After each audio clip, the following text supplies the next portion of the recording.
Guys, good to be here. Even though it's virtual, I'd prefer to be in Greenville, but always enjoy this clinic. And here's my contact information should you ever need to get a hold of me, and feel free to call me or email me. We're talking about holding runners on, and we're talking about basically right-hand pitchers today holding runners on first base. And one of our basic tenets is that the stretch delivery, we want it to be equal to your windup delivery relative to command stuff. We really want one stretch move with focus on making the pitch. And almost for me is when you first start out, you develop an effective stretch move before you develop a windup move.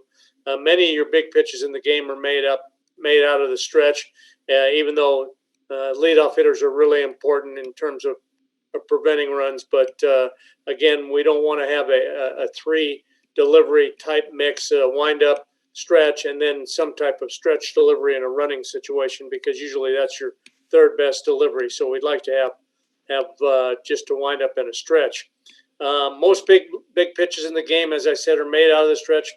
Even though not all in the major leagues, 42% of the pitches are made with runners on base, and 40% are off speed, which adds a tenth of a second to your delivery. And like I said, yes, leadoff hitters are important. Stretch and windup mechanics are as similar as possible. And what we're seeing today, and I'll show you some videos of this, guys like Arrieta and Price and Sonny Gray and Marcus Stroman are basically their stretch and their windup position is very, very similar in terms of their orientation to home plate being sideways. The goal for us is to have our pitcher's first move to the catcher's glove is 1-2, and that allows you to focus on making the pitch. And also, what we find is with a little quicker stretch move, it improves and cleans up arm action. And then, again, I'll show you some things relative to the runner's first move. You have an option to start the clock from the runner's first move. I think in professional baseball, the default position is 1-3, but generally what happens when it becomes 1-3, that 1-3 morphs into 1-3-4, and then 1-3-5, and next thing you know, your breaking pitch is 1-5, and really difficult to throw runners out when you have a 1-5 leg. By having that 1-2 leg, it helps stop the stolen base. Now, for me, the stolen base is not a big factor, especially in professional baseball. 1% of the games are determined by a stolen base, but on the amateur level, it's a lot bigger factor. But it helps you make more double plays because that base runner's not on top of those middle infielders, even in professional baseball with the new slide rule, with base runners bearing down on infielders, even though they have to slide straight into the base, it still creates some issues in terms of turning double plays. It does keep runners going from first to third. The shorter their lead at first base, the less distance they have from first base when the ball is in the contact zone, the less chance they have of going from first to third base. It also keeps runners from scoring from second base on hits and third base on contact plays or short pass balls. So for me, this our 1-2 stretch move is something that we use all the time.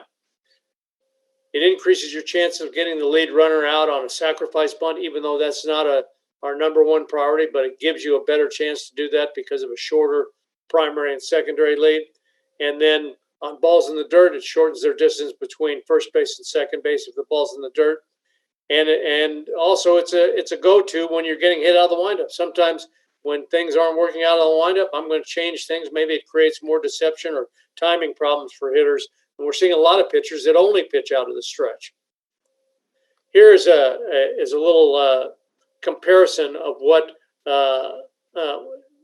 we're looking at this with an average base runner that from his first move to the time he gets to second base is 3.35 seconds, and that he's going to run 2.3 feet in a tenth of a second. So if you take a 1-2 lead, which is the one closer to home to first base, and compare it with a 1-5 leg, which is an equivalency of a 19-foot lead, you can see that guy that has that 19-foot lead, well, I'm definitely going to move to first base if I see that. But when you're 1-5, and the guy's closer, you don't do that. But essentially, that's what you're doing. You're giving that base runner an extra 7-foot primary lead when you're 1-5 to the plate. Probably more because it can break on or just after your first move. This is Sonny Gray, and I was talking to you about Arrieta and Stroman and David Price, and this is his wind-up move. But you can see he's basically in a stretch position, so he doesn't have to make that turn to deliver. It really simplifies the process and makes that wind-up and stretch move very similar. This is a picture of a pitcher throwing out of a leg lift, a left-hander, and out of a what we call load and go. But you can see how synced up it is, and this is what you want to make sure of when you're out of the windup or you're out of the load and go, that the timing and synchronization is the same, so that when that foot hits, your arm is up in a power position, so you're not dragging your arm in late making the pitch. Here's the same thing, John Smoltz out of the windup and you stretch, and we're going to pick it up when he gets turned sideways. But you can see as he goes into a stretch how similar his stretch mechanics are with his windup mechanics. They're basically right on top of one another, overlaid. So when he starts his linear move to the plate, it's basically from the same position. So that consistency, which gives you a better chance to be more consistent executing pitches. This is what I call new age step, and basically what we're seeing is Peralta pitching out of the stretch, and then all of a sudden now there's his stun step. This is with no runners on base. So now, especially for a leg kick guy where they get on rhythm, then all of a sudden you change the rhythm a little bit, and it's a lot more deceptive. By working out of the stretch, it gives you the advantage to do that. I call it a stun step because you can see how stunned the hitter was and how screwed up his timing was. We're going to look at the anatomy of a stolen base, and this is Carl Crawford stealing. From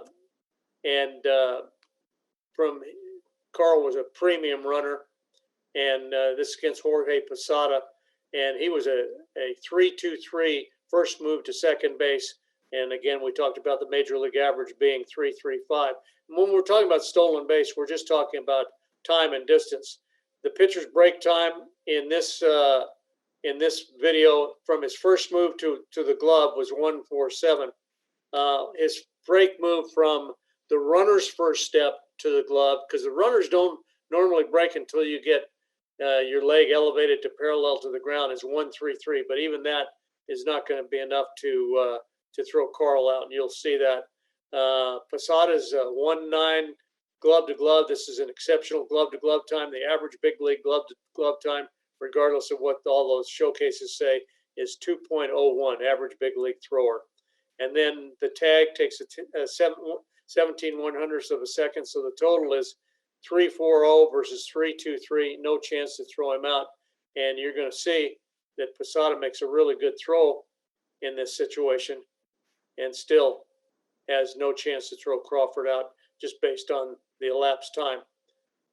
Now, this is a still shot, and you can see what I was talking about. It's pretty typical jump after leg lift. This base runner has not even made a move, and you can see the pitcher's already parallel to the ground.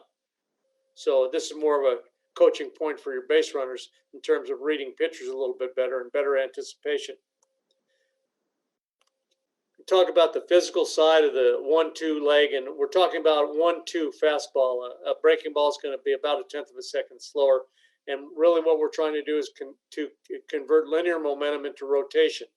And this, we call it a six cleat move, and it was a phrase that was coined by Mo Drabowski, longtime Baltimore pitcher, but he was a pitching coordinator with the Chicago Cubs in the 90s when I worked for him. And basically what he was talking about is showing the six cleats of your lead foot to the hitter as you deliver to the plate. And basically what we're trying to do is create a knee-to-knee scissors action where the front knee is closing while the back knee is starting to the plate. It's kind of a concurrent loading of the pelvis and unloading. The front knee is closing as the back knee is opening. There's no stall or flat spots here. There's no balance position, no slack. It's constant tension throughout the pelvis. The back hip basically is moving under and opening the front hip into foot plant. And really what you're doing is you're not diving to the plate. You're trying to keep your head over the rubber as long as you can, basically riding that back leg while staying over the rubber.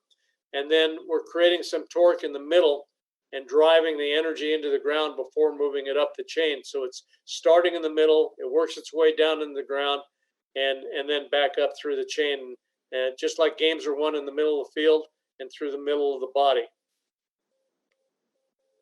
Backside V, and I will show you what this looks like, but basically we're getting a little pinch in that backside for greater connection to the ground.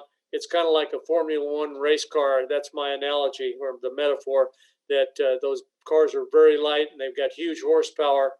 And in order to get benefit of the horsepower, those tires need to be connected to the ground. Well, how do they do it? They do it with downforce, creating force down. And the way they do that, they have a scoop in front, and then they have a wing at the top that where the air goes over the top of them and pushes the car down on the ground. This is basically the same thing you do as you're working against the ground out of the stretch or the windup as a pitcher. We're trying to create tension and torque in the rear hip, and basically we're almost like screwing our heel into the ground. I think Kelly Starrett, who was the CrossFit guy who wrote Supple Leopard, talks about that. When people are doing squats, we're really trying to screw our heel into the ground. So we're working off the midfoot, and we're trying to keep a vertical shin angle so that we can work out of our glute a little bit more. But basically, we're just corkscrewing that heel into the ground. And the goal is to make this is another little metaphor for you, a tight turn through a narrow doorway, like it's a tornado going through a revolving door. And it's almost like you're on a flatbed and you have a merry-go-round, and then there's a Ferris wheel on the top, and the merry-go-round turns, and then the lower half of your body, and then that Ferris wheel is the top part of your body, if you can visualize that. You have option to preset angles. I can close my foot a little bit more in the front to create more load in the pelvis, or even the back foot. Koufax used to angle his back toe closer to home plate than his heel to create tension in that back hip. And then little hip hinge, a little bend in the hips where you're leaning a little bit out over the rubber to retain your glute load.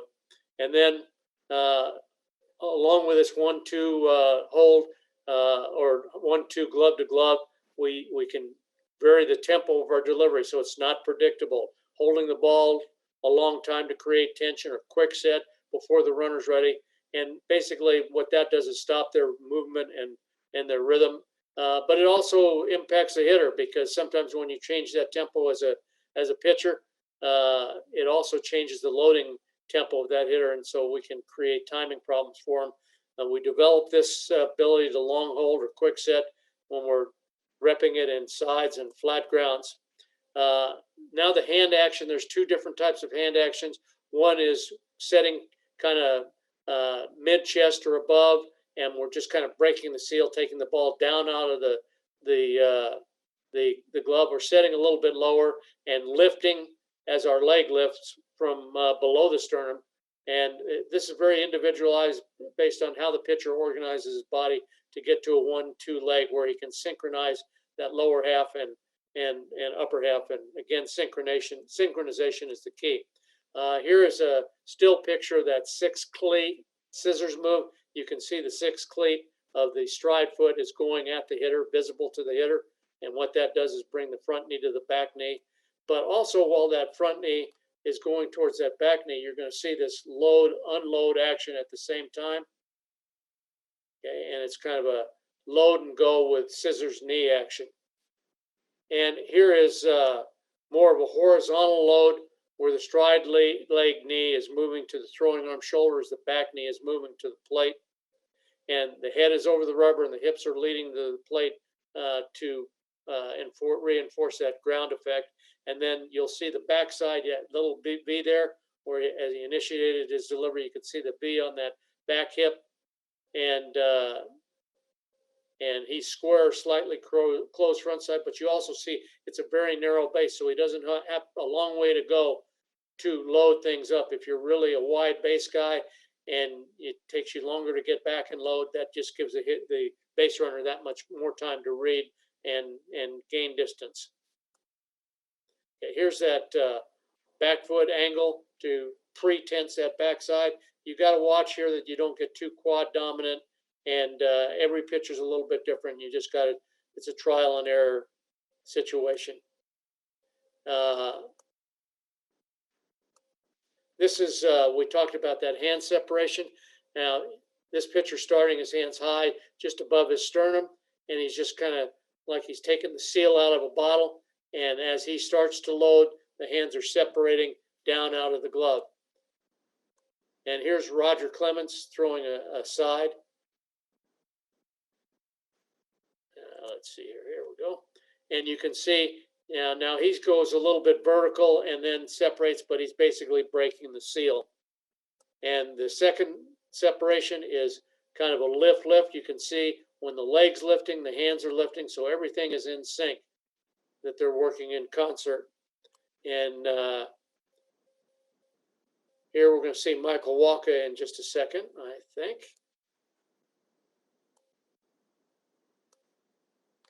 And you can see Walker has a very low kick. So to match it up, he's got a very low lift.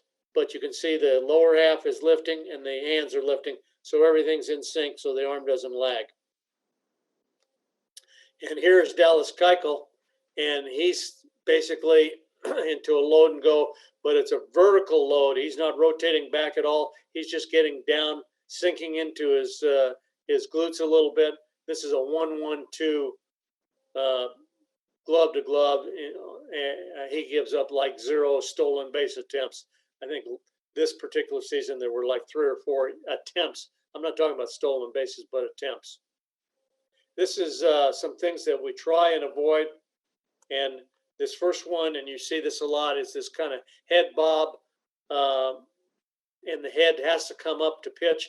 And one of the things that this does, when you start being so concerned about the runner with your eyes and then picking up the target at the plate or picking up the whatever, the hitter, there's less focus, so you're divided. And when pitchers are divided relative to holding runners and making pitches, they end up backing up bases quite frequently. But that head bob, especially if they can read your body language and figure out when your tempo dictates, as soon as that head comes up for the last time, especially the bill of your cap and pitch, they can easy to time.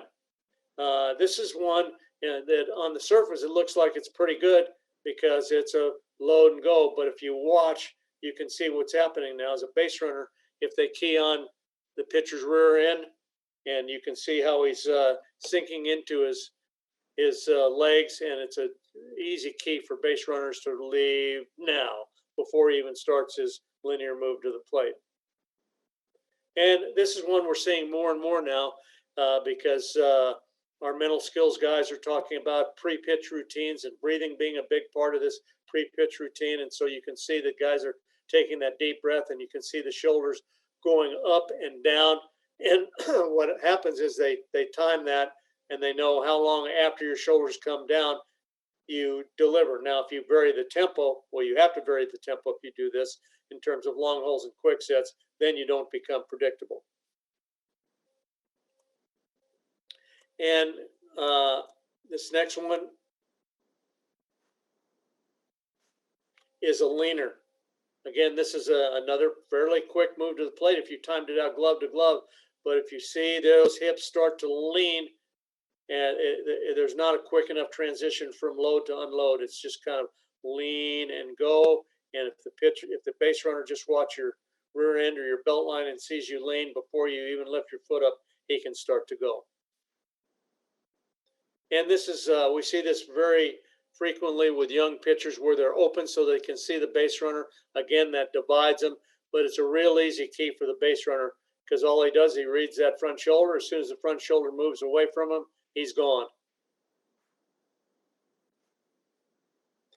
And here we're looking at a pick here, and this is a long arm pick out of the bottom of the glove.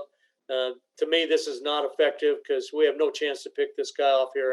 And for me, every time we throw to first base, it's with the intent of picking guys off. But even if he went faster or threw with more intent, just that long arm swing is going to be very slow. We want to be in that 0.80 range or less. And this is something that we've got to stop as pitchers. We can't let base runners have moving leads. You can see this base runner is moving. So, and that was kind of a modified pitch out, and the guy was still safe. So we combat this by making them stop with long holes and then mixing in some quick sets. We can't have base runners on the move. This is especially true at second base, but it applies for sure at first base where they have momentum and they're basically moving before you move. And here's a look at a long hold and pitch.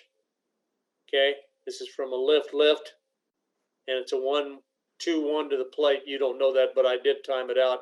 And we want to hold long so it creates some tension in the base runner. But hitters are not comfortable when you hold the ball a long time. They're always trying to call timeout. And here's a quick set example from a game. You just got to make sure that your hands come to a complete stop.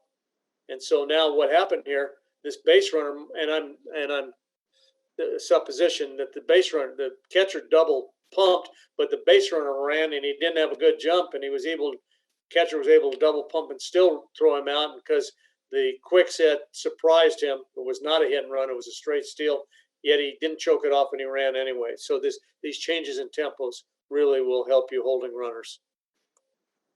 Here's some thoughts on picks. We pick too much, especially at the amateur level.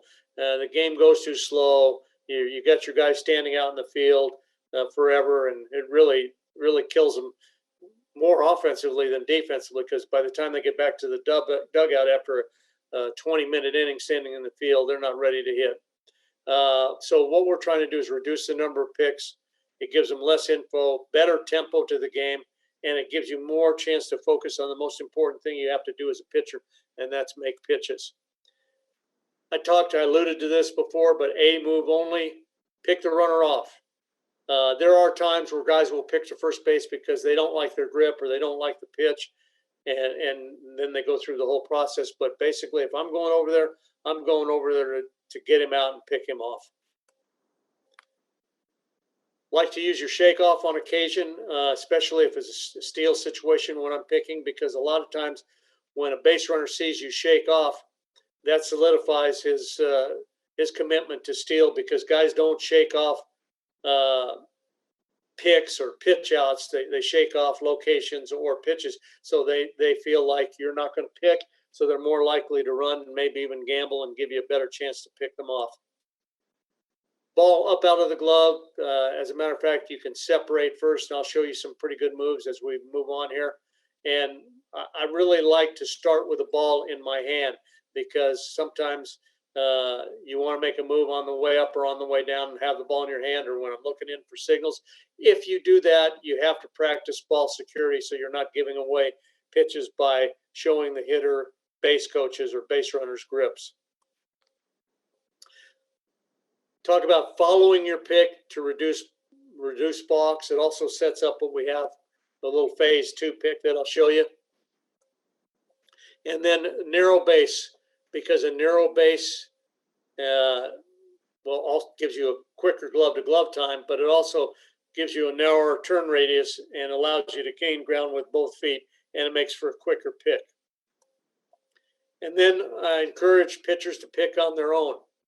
And because sometimes when the coach or someone in the dugout who's controlling the running game, maybe their signals get picked, or the base runner looks in and sees that the catcher is giving the pick sign, and when you pick on your own, when they don't give the sign, a lot of times those base runners don't expect it and get surprised. And guys like Greg Maddox used to start open and then close up, and as they're closing, they're just kind of looking at the body language of that pitcher to determine whether they're going to pick or not on their own.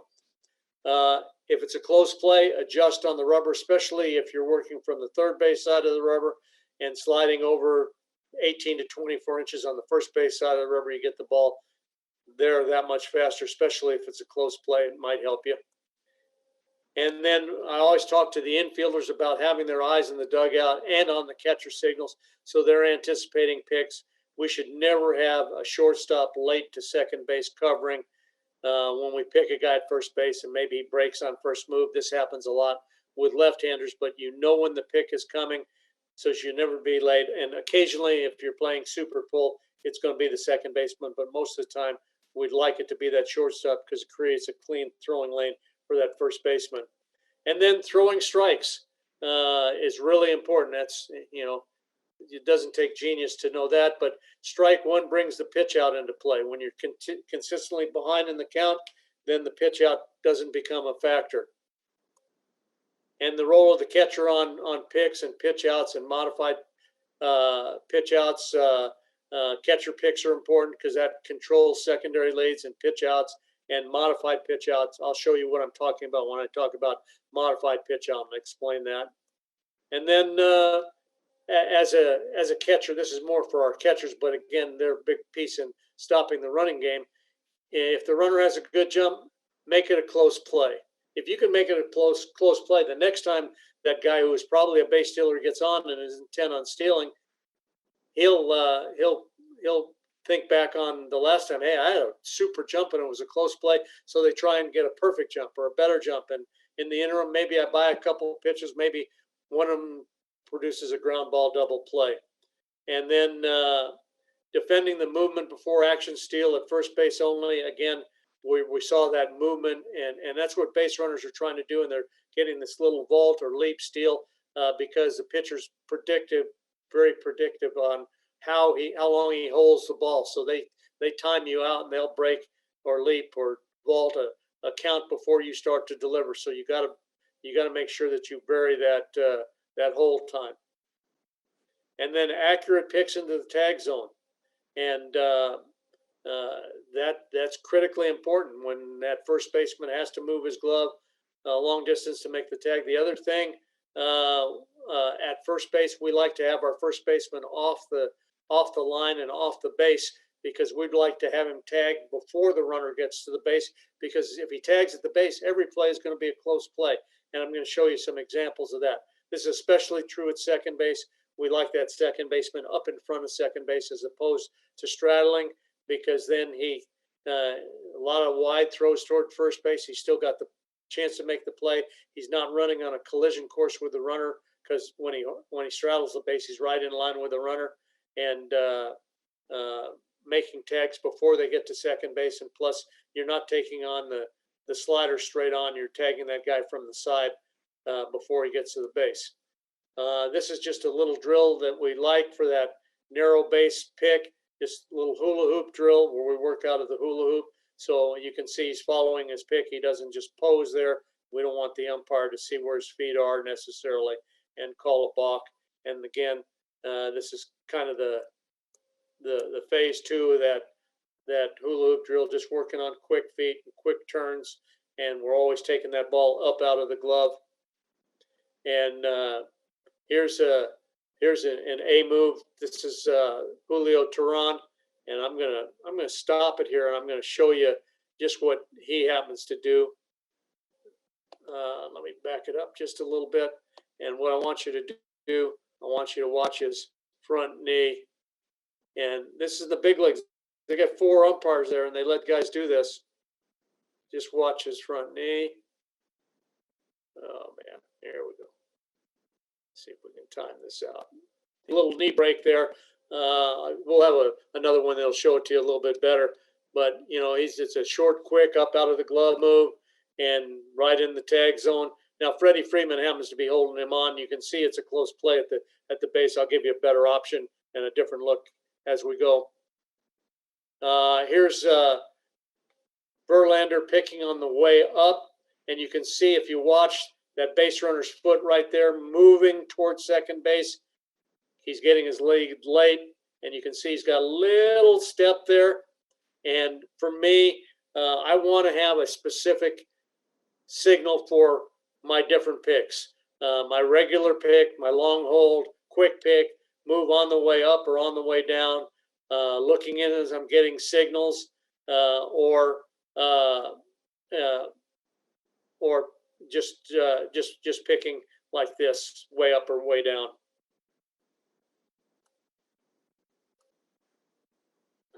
Here is, and you'll see this quite frequently, and this is a real good base runner at first base. This is DJ LeMahieu,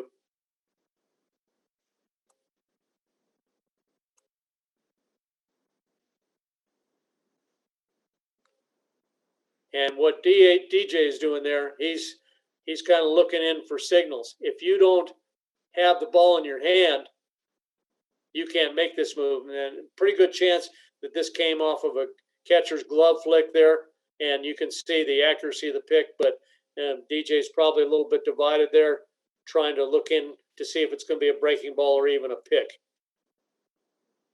And here's a long hole quick pick. And you can see Charlie's out there to the cut. And he was running, but makes a pretty good swim move coming back to the base. But he should have been out there. And if Freddie's off the base a little bit more and he gets him before he gets to the base, that doesn't happen. You can see he's out to the cut, which is about 13 feet.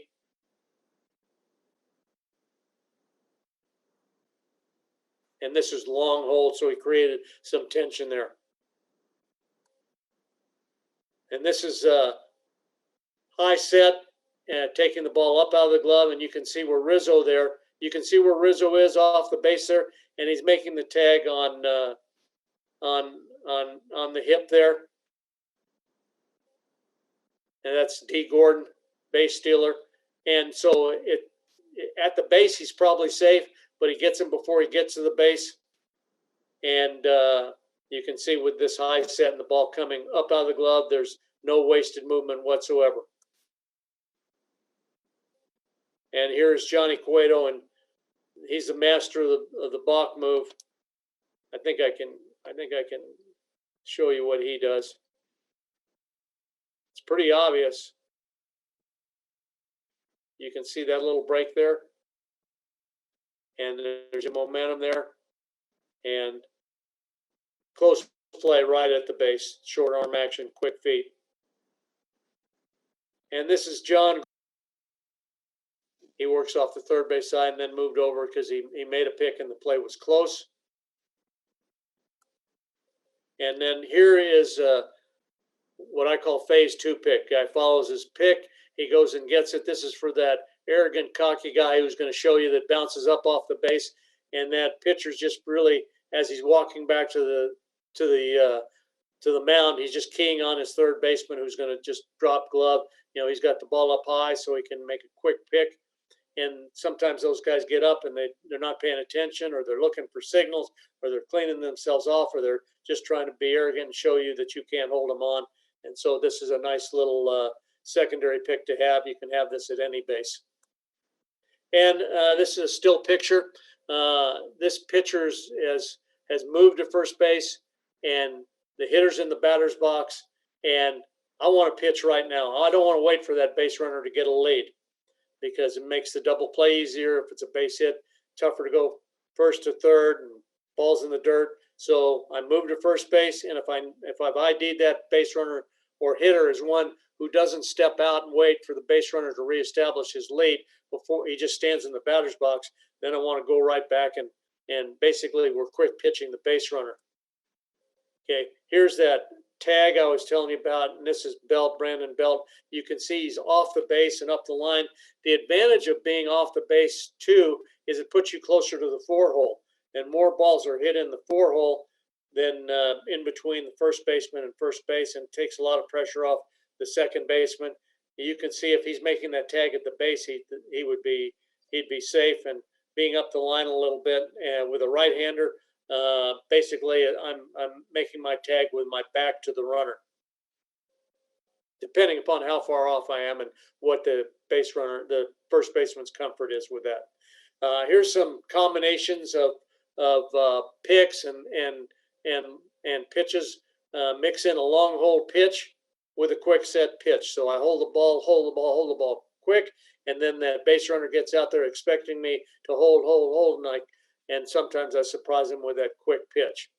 Long hold, and then quick set pitch. So just kind of a long hold until they call time, and then I get back on and quick set and pitch. There's all kinds of options here. I'm just giving you some of the more obvious ones. Long hold, step off, quick set pitch, and then that base runner is intent on getting out there aggressively early, and we get him out there and hold, create some tension, and some stiffness, and then pick him. Long hold till time, and then quick set pitch, and then quick set pitch, and then pick on the way up or on the way down with that base runner's intent on getting his lead early, and then long hold till time, and then quick set pitch. And just some of the combinations. And your pitchers have plenty of time to work on this generally. Now, obviously, two position guys in high school. And then we want to make sure that middle infielder is moving to the base after the ball passes the hitter every pitch. And then limit drop knee receiving. Either start from a knee or start up. Don't fall out of your stance to a knee as you're receiving. And then that 1-2 leg greatly enhances your ability to stop the delay. And then designated delay guy in the dugout. And just someone watching that runner and responsible for letting everybody know that they're not running. Okay, that's all I got for you. I've enjoyed it, and if you have any questions, feel free to contact me. You have my contact information.